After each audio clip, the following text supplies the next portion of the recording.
It's just bread and wine. What's the big deal? Isn't the bread and wine just really bread and wine? As Catholics, we believe that at every single Mass, the bread and wine offered on the altar are transformed into the body and blood of Christ, the sacrament of the Eucharist.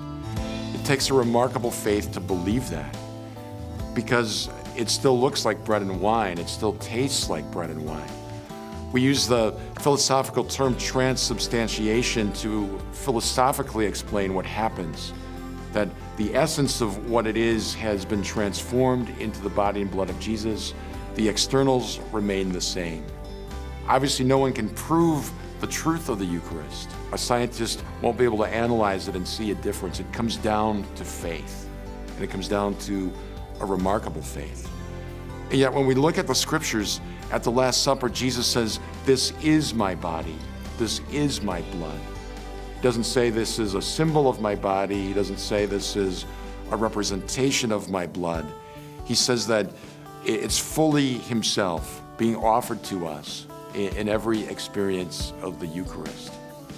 That matters tremendously for us because it means that the same living Christ who was born in Bethlehem, walked the streets of Galilee, performed his miracles in preaching, and died on the cross and rose from the dead, abides in our churches, lives in the tabernacle, not to remain in the tabernacle, but to enter into our hearts and into our lives.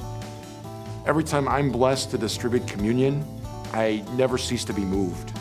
Because I think about the fact that Jesus has traveled this infinite distance from heaven to come down upon our altar in the form of the Eucharist. And every person coming forward for communion has moved from the moment of his or her conception even onto this time and place. And I'm privileged, I'm blessed to hand Jesus over to each one of them. And so we call that moment Holy Communion, that we are in this living communion with Jesus Christ, and that we receive his body and blood into us so that we become part of him. Hard to believe, maybe it almost seems too good to believe. But if we believe and understand it, where else could we want to be except at the table of the Lord, receiving that fullness of life? And as Jesus says in John chapter 6, "I am the bread of life, and he who feeds on me will live forever." The Eucharist is our antidote to eternal death.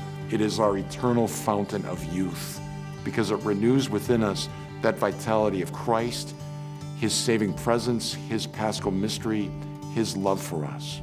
Pretty amazing things for 1 hour on a Sunday morning, don't you think? It's the year of faith, and we're connecting Christ and the Catechism of the Catholic Church. Ignite your faith.